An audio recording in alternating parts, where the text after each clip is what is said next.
Hello! So for today's video, isamahan niyo ako sa aking mini vlog. Pagsilip ko sa labas ng bahay namin ay napakaganda ng araw kaya naisipan kong maglaba. After ko ngang maglaba ay naisipan naming mamasyal ng aking mga anak at pumunta kami sa malapit sa amin sa SM. Habang ang aking mga anak ay naglalaro ng arcade, ako ay kumakanta sa videoke and then dumating na rin sila at nakikanta na rin ang aking anak na babae. After nga naming kumanta is kumain muna kami.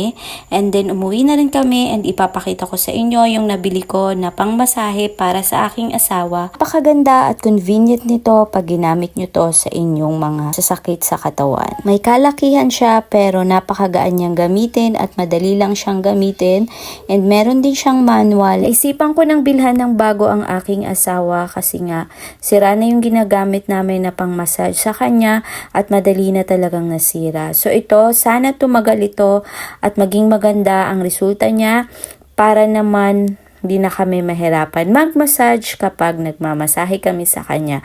So ilalagay ko na lang yung link kung saan ko siya nabili at kung saan pwede nyo siyang mabili kasi napakaganda niya lang at ang mura lang ng nabili namin na pangmasahe na to. Nasira na kasi yung isa naming pang-massage kaya naisipan ko na bilihan siya and napakaganda ng resulta ng pang-massage na to at malaki siya pero magaan lang siya at maganda talaga ang kanyang working kapag nagmamassage kayo. Ayan, sa mga oras na yan is magluluto na ako ng aming dinner at ang aking lulutuin is ang lumpiang Shanghai. So ayan, paborito kasi to ng aking anak at ang aking asawa.